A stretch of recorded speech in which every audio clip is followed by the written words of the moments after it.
been a crazy busy morning. We're live. Still been crazy. Hey, good morning, everyone. Chris Lopez here, and I have Charles Roberts sitting next to me. And you guys can see us down in the little section of the video right now. We are still having fun with our new setup, our new cameras, new microphones. Hopefully it's giving you a better experience to learn the Denver real estate investing. Anyway, today is webinar 24. It's our monthly roundup to talk about Denver real estate investing. So this is my air quotes. This is a get together and have a virtual cup of coffee. So the whole idea of this webinar is we get together, Charles and I discuss stats, some recent deals that happened in the previous month. You guys come out, ask questions. Hopefully you're drinking your coffee like we are to have a good time. And of course, if you can't make it live, we always do post this to the podcast channel, usually within a few days to a week after it's done. So if you don't know what the podcast is, just search for Denver Real Estate Investing on your podcast app, and our house with headphones will pop up. And throughout this webinar, please ask questions anytime. We do monitor them throughout. We love the questions. We love being interactive. So ask questions and even reach out afterwards. You were about to say something, Charles? No, just hi, everybody. All right. And just a final note, we are actually starting to do some simul streaming on the webinar and to Facebook Live. So trying it out to see if it gives you more options to check it out. So search for Charles Roberts and Chris Lopez, Denver Real Estate Professionals. You'll find a Facebook page. We'll be doing more stuff on there, and it just gives us a different level of, interacting with people.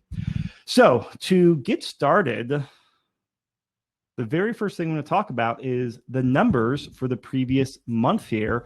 And so the way RE Colorado, which is our MLS, they just published the numbers for April.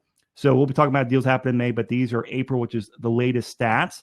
And Charles, you know these numbers in your sleep. So I'm going to let you walk us through it and tell us what's happening. Sure.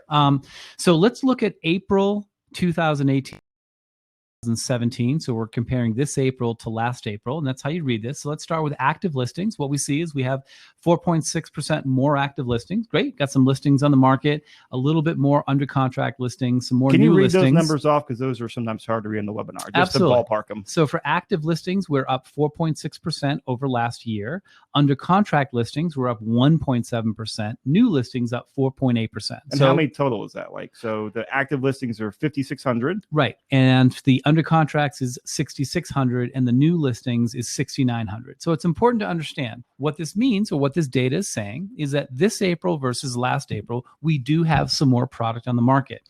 But the bigger picture, the perspective that we always have to keep in mind is that we probably need something between 16 and 19,000 listings to be roughly a balanced market. So while we're up a little bit, down a little bit, up 2%, down 4%, month after month, year after year, the big number is it is still very, very, very much a seller market, because we only have a total number of 5,627 listings in this market, when we need more like, call it 15, 16, 19,000 or so to make it a balanced market. So looking at the 4.5% in the increases, is that even statistically significant? Not in my mind. So if I wanted to say, oh, here's something new, and I'm trying to impress you with my knowledge, I'd say, look at that, we have more listings, the market's changing, the market's crashing. And after you hear that for 8 years in a row from people who don't know what they're talking about, you really do take a step back and say, okay, we're up a little bit. Yeah, we'll see what next month brings. But just don't forget, we're still at about a third the number of listings we need to get to a balanced market. Love it or hate it, it is still a seller's market across the board. And so I'm looking down here at total days on market. That's the stat I like to follow. So last year, 22 days on average. This past April's 20 days on average. So once again, quicker. Perspective is roughly 90 days on market is the equivalent of 6 months of inventory. We're at 20 days on market. It went down 9%, just a screaming hot market. Really nothing much has changed. Even though we have a few more properties on the market, they're getting sold right away. Anything even close to acceptable, getting sold in average of 20 days, which is just remarkable. Like, I've just run out of adjectives for it. So long story short, not much has changed from the past webinar or the past years with webinars we've done as far as the market is hot. For new investors out there, people can buy the first property. What's the quick takeaway from this? That it's still a very strong market. And my takeaway is that I don't think it's going to change anytime soon. When you have more buyers and fewer sellers, as we have right now, For example, in the last year, the median home price went up another 9.7%. The average sold price went up another 11.3%. No, that can't last forever. But 3 years ago, I was saying the exact same thing. This is probably going to change pretty soon, and it hasn't changed. When will it change? I'll let you know 6 months after it changed. How about that? Sounds good. All the other stats, prices are up, average sold price is up. Things are still on average going higher than the list price. Yeah, here's a fun stat. The average home sold for 100.9% of the asking price. It literally sold for 0.9% above the listing price. There is no discount. What's the opposite of a discount? Like a premium? Yeah, it went for a premium. The average home went for a 0.9% premium over the listing price. Just remarkable. But shouldn't people go out there and write 20 lowball offers to find that one? I know that's a rhetorical question. I'm supposed to say no. I will tell you that there are people in every market who can make that work, but it's not 20. It might be 200. It might be 500. It might be 13. Who knows? It's possible, but generally no. I don't think that's a particularly good strategy, and I don't use that strategy for myself, for my clients, for anybody. But everything will work at some point or another if that's what you want to do, I suppose. Great. So moving on to our monthly indicator. So Lonnie Glessner over at Nova Home Loans does a weekly email newsletter with lots of cool data. And this was something that we saw in his email last week. And if I can make a plug for Lonnie, It is literally the only newsletter except the one I write for your castle that I read. So Lonnie, if you're listening to this, you've heard me say this for years and years. If you're going to read one newsletter, read two. Read the Your Castle one because I think it's pretty good. And Lonnie's is phenomenal. Yeah, it's a really good one. And so this was from JLL Research. I never heard of them before, but they're a big corporate research company. And they come out with this index called Mapping City Momentum Index. And they've got two indices in there, a short-term momentum, so for like very short-term up-and-coming cities, and an index they call future-proofing the top 30. And the future proofing, I'm going to actually go over to their book to quote exactly what they said here because it's kind of corporate jargon, but it sums it up. So the cities which top the 2018 future proofing rankings are at the forefront of the innovation economy by investing in and leveraging their strengths in technology, physical and digital connectivity, quality of life, and sustainability. They are positioned to maintain their performance into the future, into the new competitive landscape. So it looks at technology firms, education, environment, transparency, infrastructure, and international patents. So, city top 30 cities. I'm gonna read these off to you because Denver is on here, and it's impressive the cities it's ranking with. So from top to bottom, number 1, San Francisco, then Silicon Valley, which for those of you that know are actually two separate cities, even though they kind of blend together. New York, London, Boston, Los Angeles, Paris, Amsterdam, Toronto, number 10, San Diego, 11 is Chicago, Seattle, Tokyo, Sydney, Australia, Munich, Germany, Berlin, Germany, Melbourne, Australia, Austin, Texas, Vancouver, Canada, and number 20 comes in at Denver, Colorado, and 21 is Washington, D.C. So I actually spent, half an hour reading through the little PDF they published. Incredibly interesting. You guys can read it yourself. But just when I initially saw this, I was just really impressed with the other cities that Denver is sharing company with. Like, these are major cities that, I love Denver, but Denver is usually not associated with the Tokyos, the Londons, the Los Angeles. Like, it's not in that tier necessarily yet, but it's well on its way to being in that tier, I think. And what really stuck out to me the most was like, it beat Washington, D.C. And I grew up in D.C. and D.C. for the most part is one of the, cities that kind of run the world. Like, it is a big time city with, you guys, the government sits there, everyone sits there. It's a huge city, and Denver beat them as far as like a future proof city. Like, that is very impressive to me. Yeah. And I mean, I'm from Boston. That's another great city. But I live in Denver, been here for 23 years, and I own a portfolio of properties. And one of the reasons I sleep at night is it's Denver. I mean, it's just a wonderful, wonderful place to live. And I'm absolutely not saying we won't have a downturn. I lived through a downturn in 02, 03. That was a real, real tough downturn for the low end of the market. Of course, things like that will happen. But for me, for my investing and for most of my clients, we feel confident that Denver has a great future. That makes a difference. Yeah. And I mean, this is, I'm very much at the acquisition phase of my investing career where I'm trying to acquire as many properties as possible. And yeah, the Denver market's been hot, cash flow is getting tighter, but I'm looking at the 20, 30 or 40 year, picture. And this is why I'm focused on investing in Denver versus more like cash flow markets, in other parts of the United States, because I think in the long term, Denver is just an awesome city. And if it's one of these next big cities one time, I want to own a few properties in 20 or 30 years and ride that wave. So I'll put a link to this in the show notes, or if you guys want to just email me, I'll send you the PDF and the link. It's actually really interesting data. So if you want to, read it for 10 minutes, go for it. So Charles, we're going to switch over to your screen. Yep. Give me 1 second.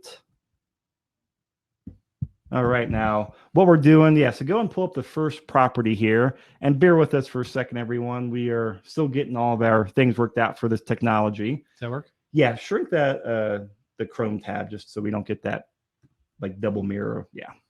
So what we're going to start doing is jumping into our deal analysis for some deals that happened or that were interesting in this past month.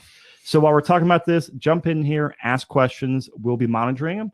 And Charles, take it away and jump into the first property. So this is the property we got under contract about a month ago. My clients own several properties. They bought some duplexes back at a really nice time, 2010, 2011 in Denver. They wanted to buy again, I think 3 years ago. We actually went down to Colorado Springs and bought a couple of duplexes. We actually bought a great fourplex 2 years ago for them in Grand Junction.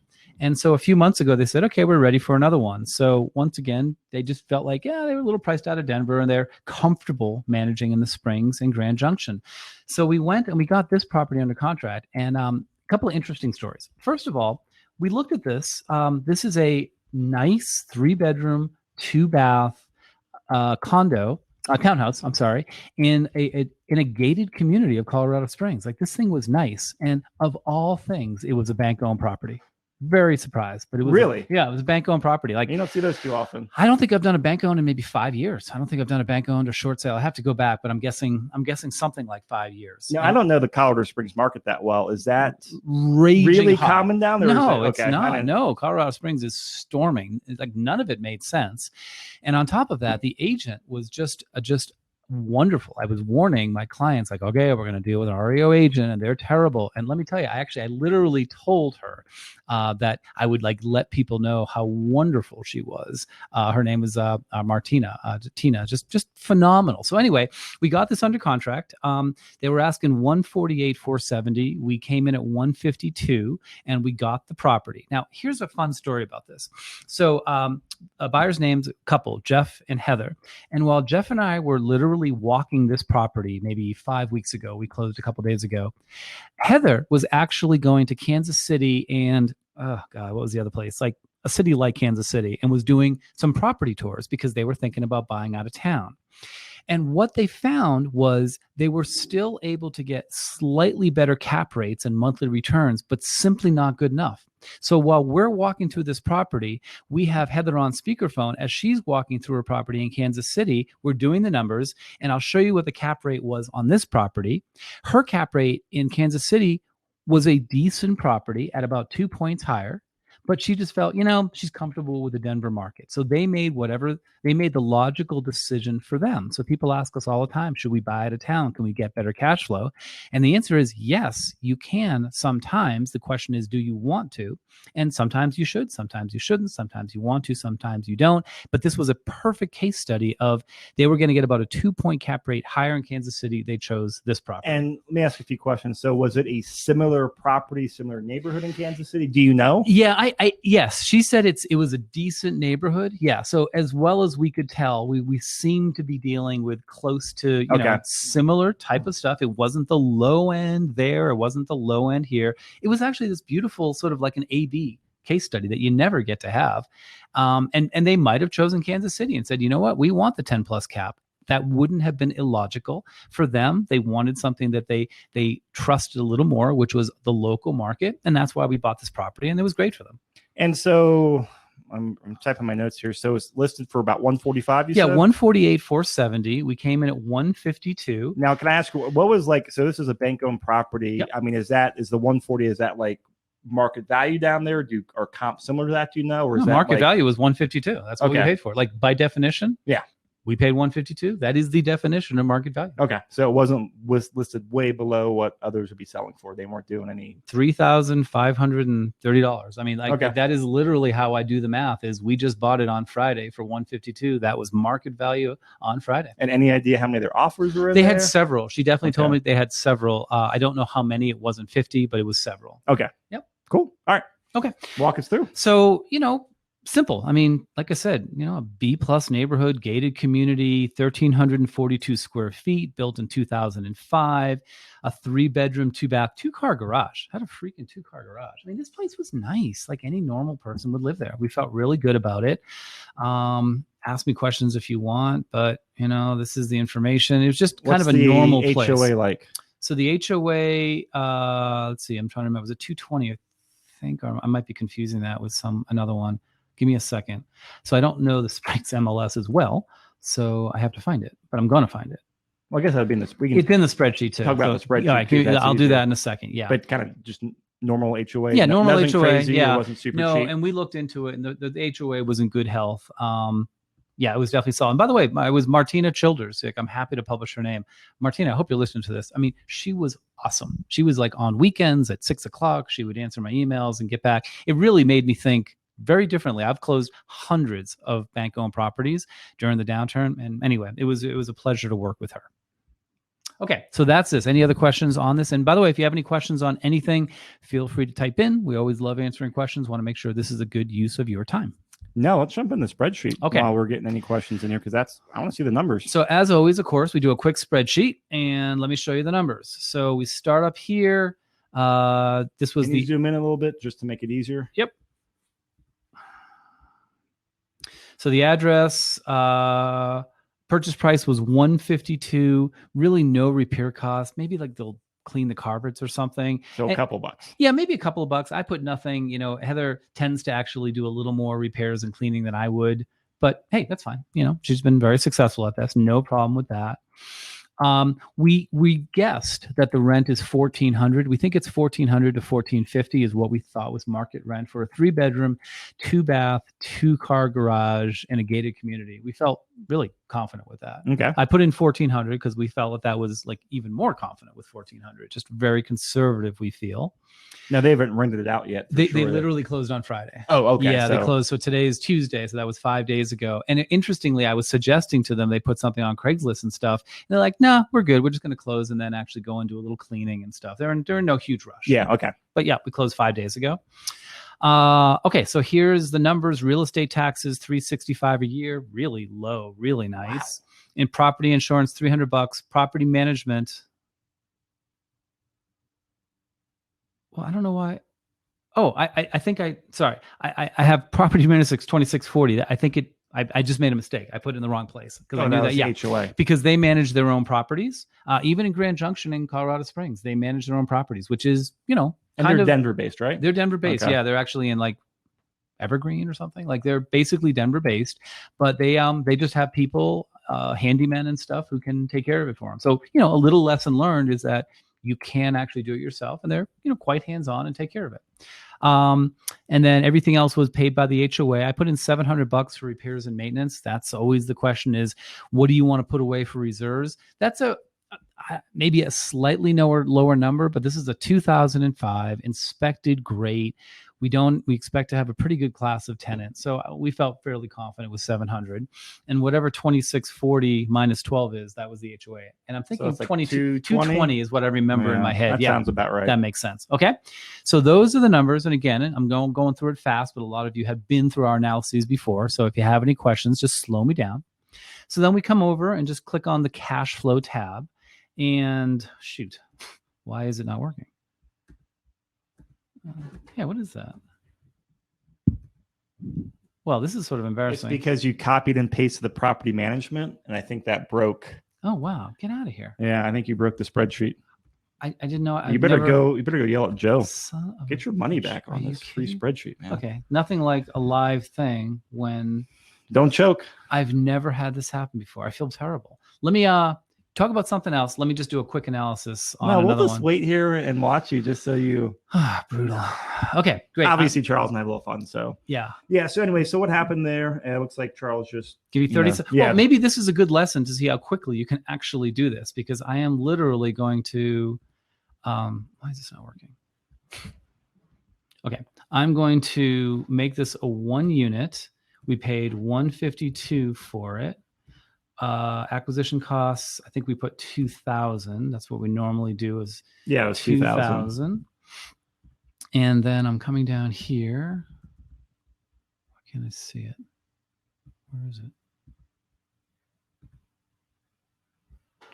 Okay. And then the rent was $1,400.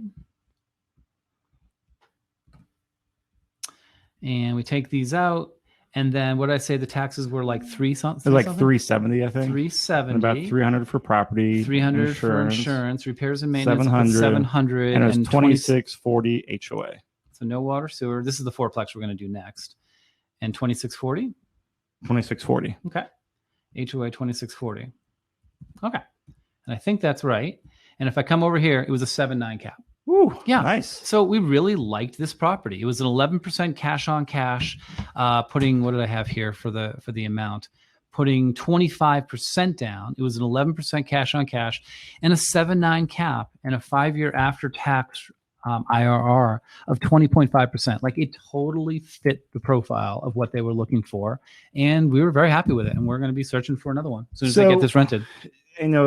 These are experienced investors. Are they more cap rate focused, as they go through analyze properties? I know investors have their metric they like. Yeah, they like cap rate. Okay. That's, I would say, cap rate and cash on cash, both, but they're not, I probably should say, and they're also just very long-term. They kind of see the world the same way as I do there. God, I hope I get this right. I'm going to guess they're late 30s, maybe. I mean, I've been working with them for like 8 years, so you sort of have an impression of them being younger, late 30s, maybe 40 or something. And they own 6 properties now, 7, something like that. And they're just long-term. Like, they just feel very, very, very confident that these properties will appreciate over time. They'll pay off any loans they have over time. They're going to make a lot of money. But to answer your question, cap rate's what we start with. Okay. And then, so what it was this was about a 7.9 cap, depending upon the rent. Would have been a little higher at $1,450. And I think it's entirely possible they'll get that. Can you put in the $1,450 just for fun? Sure. And see how much. But what we did was we were comparing a low 10 cap in Kansas City, and they felt fairly confident they could get like a 10.2, 10.4 for a similar property. For them, they felt like an 8 cap was what they wanted. And this is something that I hope people absorb. There isn't a right answer. So if you're asking yourself, should I buy in Denver or Kansas City? It's the right question, but the answer isn't one or the other. The answer is what is right for you. And this is a perfect A/B case study where they had the choice. They literally at the same moment had the choice. This time for them, it made sense to buy locally, and they felt Colorado Springs was locally, and that was the right thing for them. So you may not know this. So this is a kind of for $152, rents are about $1,400. I'm sorry, townhouse. Do you know what the cost and rent were in Kansas City? I just have no idea of that market out there. I don't remember. Okay. I probably heard 38 days ago, but I can't remember. I can find out, but I can't remember. Yeah, no, but I was just curious. Yep. Man. Solid deal. Just a solid. Yeah, that's good. Yeah, exactly. We'll be looking for another one. They'll get this rented in a week or two, whatever, and we'll start going for the next one. So we're looking so at $1,450, bumped up to 12% from 11% cash on cash and a 7.9 to an 8.2 cap. So it's a solid 8 cap, it looks like. Yeah, solid 8 cap. Again, gated community, 2-car garage, ready to go, like a very middle to upper, middle-ish upper, not lower. This was just a nice place. I'd live in a heartbeat. I mean, I've lived in much worse places than this. Great. Well, I don't see any questions coming in from this deal in Colorado Springs. So let's jump over, since you already kind of gave us a sneak preview to the fourplex. Yeah. Now this is a fourplex listing that you have coming up, right? So this one right here, I was going to talk about Hazel. Have we done this? Is it okay to talk about the one we sold a couple of weeks ago, or do you want to talk about the one coming up? Hazel's a duplex? No, that's the fourplex that we sold in Southwest Denver. We talked about it briefly. Okay, Let's go through. All right, let's go through numbers again. Okay. Because we'll compare the fourplexes to other fourplexes. Absolutely. Because we don't do a whole lot, wow. We haven't done a whole lot of multifamily. So but we actually are doing a bunch right now. I know, so it's kind of neat actually how it's coming up. So real quick, this was a client of mine who bought this property 4 years ago for $365K. He put a lot of work into it, probably about $150,000. We came back looking for comps, how to list it. And what we decided to do is, once again, use a multiplier of the cap rate. We figured a 6.3 cap was about the right cap rate that people were paying for properties like this in Southwest Denver. So we took the net operating income because he had all of the information. We divided it by 0.063, a 6.3 cap. We came to a price of $779 and we listed it, got full price offer in 1 day, 24 hours. So we felt like, yeah, this was about the right price for it. So we sold it for $779. And how many offers did you get? We got 3 offers. Okay.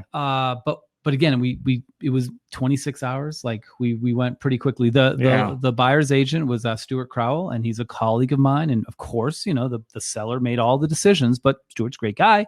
I knew that he would be good to work with. I threw that out there to the seller and say, just so you know, we've got a good relationship, and he, brings good buyers. So it was just a good deal. Cool. Yep. Okay.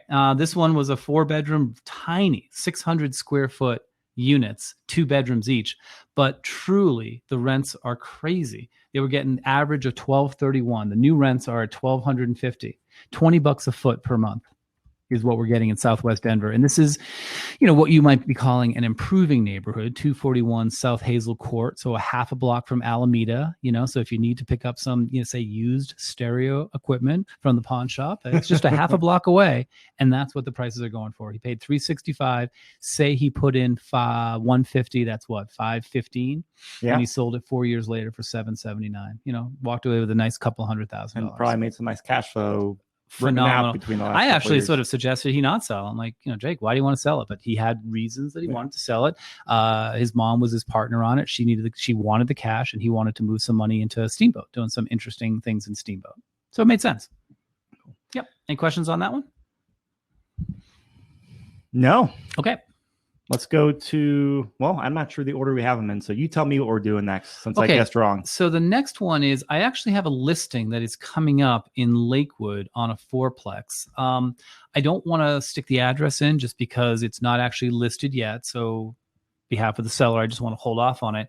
But can you give us the major cross streets? Yeah, it's basically Lakewood off of Sheridan. Okay. It's a brick, nice, solid brick fourplex. And it's in a C+ neighborhood though, not necessarily a beautiful neighborhood, but cash flow good. My guy bought it 2013, I think, 12 or 13.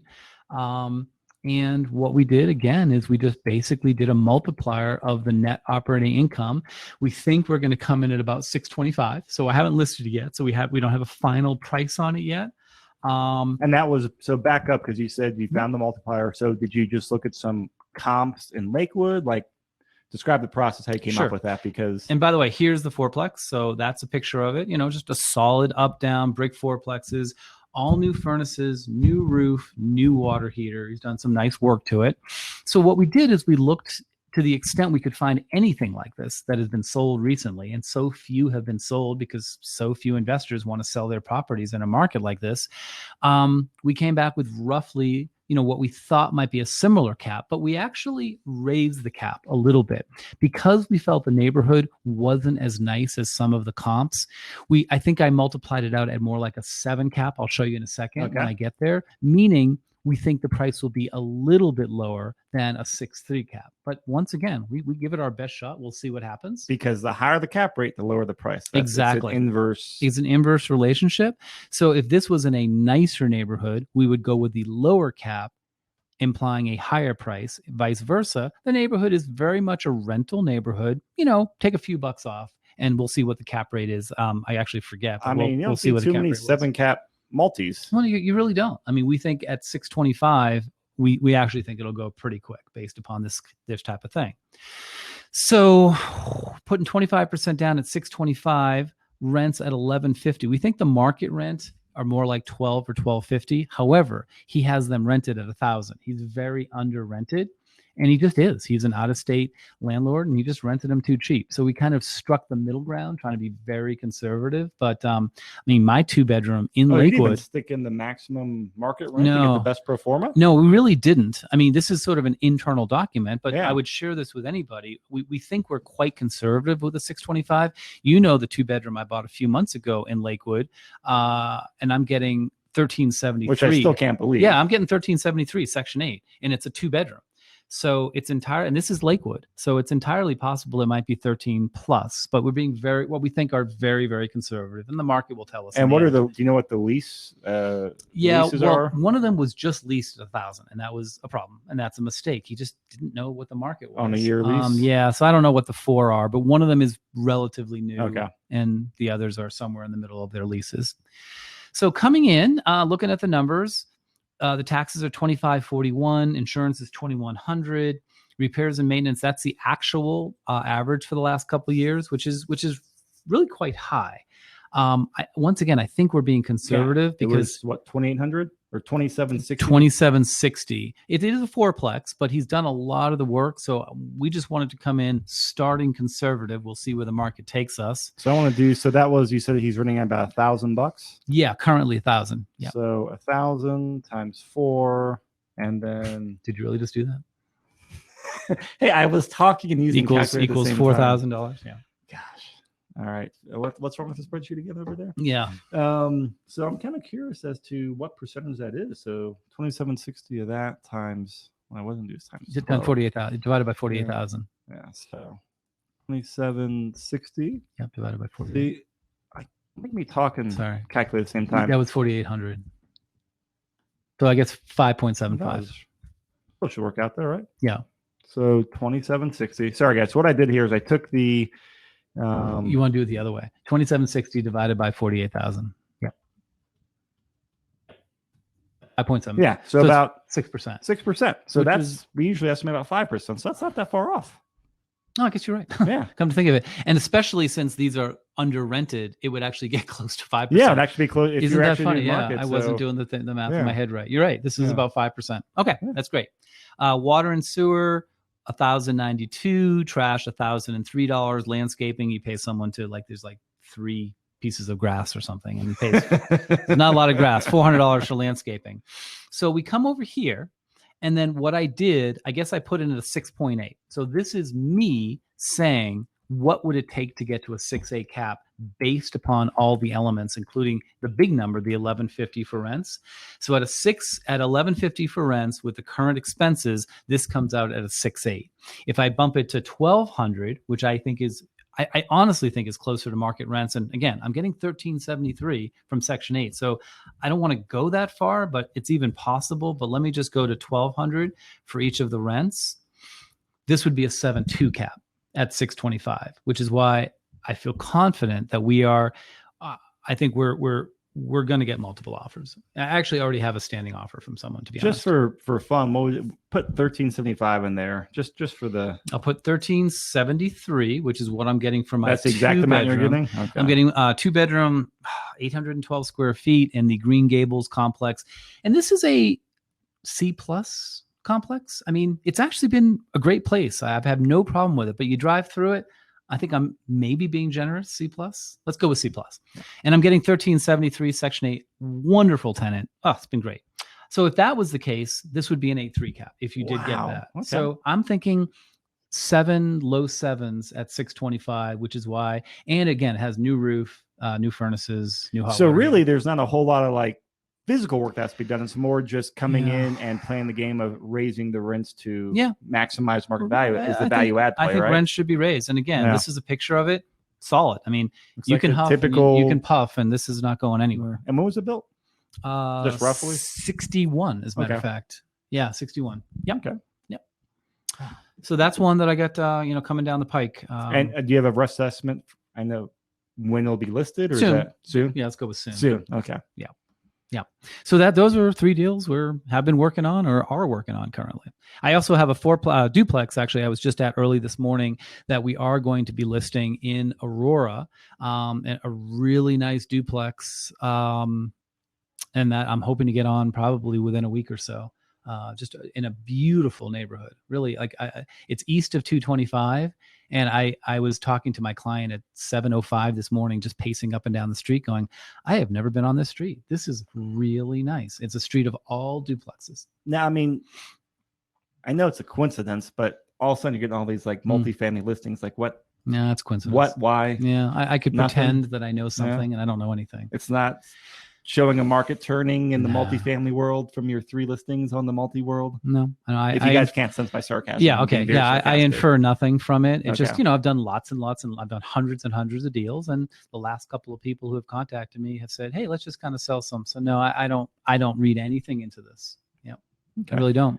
Now, I know we were talking earlier, and I don't know if we've got the material for it, but you had I know I'm hearing the details, but you looked at a really interesting potential house hack. I think it was in Aurora. Yeah, a few weeks ago. Can we talk about that? Or yeah, it was a lady. Sure what the status it was on Princeton Ave, and it was a lady who actually is currently house hacking and has done really great with house hacking. So we actually got this property under contract. The basic numbers were they were asking $299. We did get it under contract, and it was a perfect house hack. Now let me jump to the end. We ended up getting out for financing reasons, legitimately out, looking for another property. She wants to actually get something that'll be a little less expensive and have her financing lower. So legitimate stuff. But we did have it under contract. I can tell you this was a B+ type or more neighborhood. It was a 4-bedroom, 3-bath. And what was so interesting is the basement was essentially like its own flat. It actually had a bedroom, a 3/4 bath, and its own little living area. So the idea was anybody who wants to house hack could potentially just be in the basement and actually not be upstairs where the 3 nice bedrooms are. Were they conforming bedrooms, do you know? No. So the basement bedroom wasn't conforming. Okay. And so what that means is it didn't have an egress window. We talked all about that. And what I said is, look, if you're going to put someone down there, you might want to contact an attorney because it's not conforming, meaning my non-lawyer interpretation is it's not legal. But she could potentially live there if she chose to. Now, is this a house or an attached property? Townhouse attached. Okay, property. So she can't just dig out a window well then. Right. So and it's a really good question because the question is, could she dig out a window well? And in all my experience, I've never seen anybody go to a condo or a townhome association and say, we would like to have a licensed contractor come in and get permits and actually put an egress window in. I've still never seen anybody even try. Sooner or later, we've got to give it a shot. So no one's actually tried. It's not like they've gotten... In my experience. Okay. Yeah, I've just never seen anybody try. Yeah. But we've run into this before. Because everyone just assumes HOA will say no, or... Yeah, I think so. Okay. Yeah. And I wouldn't be surprised if most HOAs say no. Yeah. But I just don't have any practical experience. But anyway, the numbers were phenomenal because she was looking at renting 3 of the units for I think she was thinking off the top of my head, like $2,450 or something like that. And her TI, I think putting 5% down as an owner occupant was like $2,000, including HOA and mortgage insurance. She was actually going to be making positive cash flow because it was a 4-bedroom, because she'd be able to rent it. Just at the end of the day, she didn't want to get something that big with the financing, and we're looking at something smaller, which is, again, completely fine. But for the right person, this would have been a perfect situation because she would have literally lived for free and made a little money, but she would have had 3 tenants, but she would have been living downstairs, essentially away from her tenants. And has a kitchenette down there, said? Or no, it doesn't have a kitchenette. It has a little living area. Oh, living area. Potentially okay. You could put something, but I don't want to overblow it. Yeah. It was a nice bedroom, 3/4 bath, and a nice little, 10 by 9 foot living, like a nice little living area. Yeah. So anyway, they're out there. So we got a question here from a few minutes ago. Eric says, "Hey Charles, what part of Lakewood is your 2-bedroom condo in?" It's Sheridan and Yale. Yeah, it's send me how can you reach me? I don't want to actually get it out right now because the seller doesn't necessarily want me to. No, he means I think your condo. Oh, I'm sorry. Doesn't mean my condo? Okay. Let me tell you mine. My condo is 2575 South Sheridan Boulevard, just south of Yale. Like a block or 2 south of Yale, west side of Sheridan in Lakewood. And like I said, it's Lakewood, but it's actually a C+. I mean, I've been doing this for 20 years. I've had places in worse areas of town. I have no problem with it. I've been overwhelmed by the demand for tenancy. I could rent it 10 times this week if I wanted to.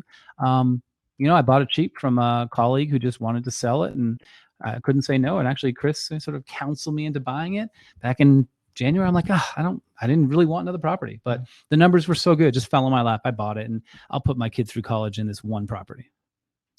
That good, huh? Yeah, that good. Great. So yeah, Eric, let us know if you're referring to Charles's own investment property or his listing that'll be out soon, but we'll keep that private until it's actually. Yeah, and if anybody on the has MLS. interest, obviously I want to market it as soon as I'm sort of able to market it. So yes, I would love to hear from you if you want to know something about this. So email you croberts@yourcastle.org, right? Exactly. Yeah, that's the easiest way to get to me. I get lots of emails. And you can always call me, but honestly, I'm just way faster on email. Yeah. Yep. Great. And I'm trying to look at my notes here, or I am looking at my notes here. Do we have any other properties? I think those are all the ones, right? Yeah, I think always have many, many more and start at 4 a.m. But this is a pretty good representation of what we've been working on the last few weeks. Great. So give me a second here to take back control of my screen. Yep. So as we wrap up here, again, if you guys have any questions, please type them in here. Just kind of give you a sneak peek into some upcoming events. So this Wednesday, actually tomorrow, Wednesday, June 6th, from 6 to 9 p.m., Charles is teaching his advanced real estate investing class. And if you guys have not been to this class, just go there. I don't hype things up, but this class is worth it. Get there. The content that Charles gives away for free is just amazing. I've been there, I think, 3 times. This was my 4th time. I always walk away with a solid takeaway that makes me start thinking, okay, what would I do in this strategy or fine tune things? It's really good. It's a great discussion. It's very interactive, and it's in the evening time. So I know a lot of people are asking for some evening classes. So Charles decided to do one. So please come fill out the room. It's at what's the address here? At the 2755 South Locust Street in Denver. Yeah. So it's the main Your Castle office. Go on there. And then we're actually doing another webinar called Analyzing a Cash Flow Property on Thursday, June 7th at 8 a.m. And, I was looking at these times. I put up the slides here, and we got to get a better job of planning a class ends at 9 p.m. than doing a webinar at 8 a.m. the next morning. This is the life we live, and we just, are obsessed with real estate and just love doing this. There's pretty much nothing else I'd rather be doing at 9 p.m. or 8 a.m. except maybe playing tennis or sailing. Yeah. I mean, that's not me complaining. I just, why do we, but I mean, it's fun. So we will be going through in detail. You saw us reference that spreadsheet. So a lot of you already know the spreadsheet, but I know we got a lot of new people on here. So we will go through details on how to use the spreadsheet. We'll pull off some properties from MLS and just do some live analysis while we're on there. And of course, you guys can download the spreadsheet while we're doing the webinar. It's all free, and that way you can use it while we teach. So it's a great way for you to learn it. And I highly recommend you at least open it up and use it some, because it is what we use all the time, and it'll give you a good apples to apples comparison as we going forward. Last class, we are teaching a house hacking class Tuesday, June 12th from 6 to 8 p.m. Again, this is a live in-person class at the main Your Castle office. So that'll be next Tuesday. And we'll go through just some case studies about how you can possibly live for free or have subsidized living, and then start house hacking and start building a rental portfolio. So, Charles, any final thoughts for the month of May as we wrap things up here? Just thanks for joining us, and just keep on learning, and come and chat with us if you want to talk more about this stuff. We really do a lot of this, and we love doing it, and still closing deals, and prices are still going up. And we also recently put together a class on out-of-state investing, comparing it more in depth. I'm not even sure if you've seen this. But Lon and I put together a really neat class, taking a deeper dive at looking at out-of-state versus local. And at some point, we should probably teach that one as well. But is that the one you touched on at the quarterly meeting last? Yeah. So please do, because it was incredibly interesting data. You guys talked about for 8 minutes, and you should talk about for 80 minutes. Yeah, we're going to do a class. Yeah. Good. So actually, we got a last minute question here from Jim. Charles, I thought I remember you saying Colorado Springs has a cap rate on their MLS listings. Is that true? And any idea when or if Denver will have cap rates on their listings? So the answer is yes, it is true on the PPAR. It's the Pikes Peak Association of Realtors has a cap rate on there. Of course, the listing agent has to put the cap rate in. So if the listing agent does, then it's there, which is really cool. No, I have no idea when and if RE Colorado in Denver will do it. RE Colorado and Denver have for over a year been in negotiations to merge RE Colorado and IRES, which is the northern MLS, and that just fell through about a week ago in a big announcement saying that they're all hating each other and walking away. The answer is I have no idea. Do not hold your breath because you'll die. That's all I can tell you.